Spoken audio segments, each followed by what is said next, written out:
পরওয়ারদিগারের যিনি আমাদেরকে হায়াত দিয়ে তৌফিক দিয়ে শক্তি দিয়ে প্রত্যেকের সাথে কমপক্ষে 70,000 করে রহমতের ফেরেশতা দিয়ে আল্লাহর ঘর মসজিদে আমাদেরকে একত্রিত করেছেন। আরেকবার শুকরিয়া আদায় করে বলি আলহামদুলিল্লাহ। যদি বলি শুকরুলিল্লাহ, শুকরিয়া আদায় হয়ে যাবে। যদি বলি আল্লাহ আপনার প্রতি কৃতজ্ঞ, শুকরিয়া আদায় হয়ে যাবে। কিন্তু শুকরিয়া আদায়ের যতগুলো ভাষা আছে, সবচেয়ে সেরা ভাষা হলো আলহামদুলিল্লাহ।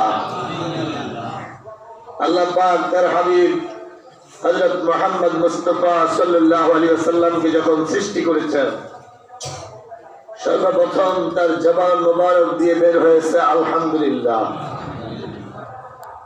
মানব জাতির আদি পিতা হযরত আদম আলাইহিস সালাম,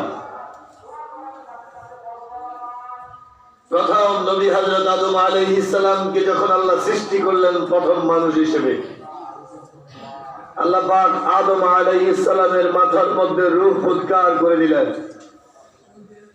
রূহ যখন চোখে এসেছে, আদম নবী আলাইহিস সালাম চোখ দিয়ে চারদিকে দেখা শুরু করে দিয়েছে। সুবহানাল্লাহ।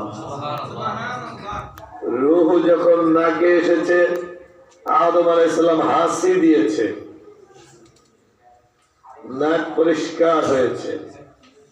রূহ যখন মুখে এসেছে, হাসির পর পর আদম আলাইহিস সালাম সর্বপ্রথম পৃথিবীতে আসার আগে যে বাক্যটা উচ্চারণ করেছে সেটা ছিল আলহামদুলিল্লাহ।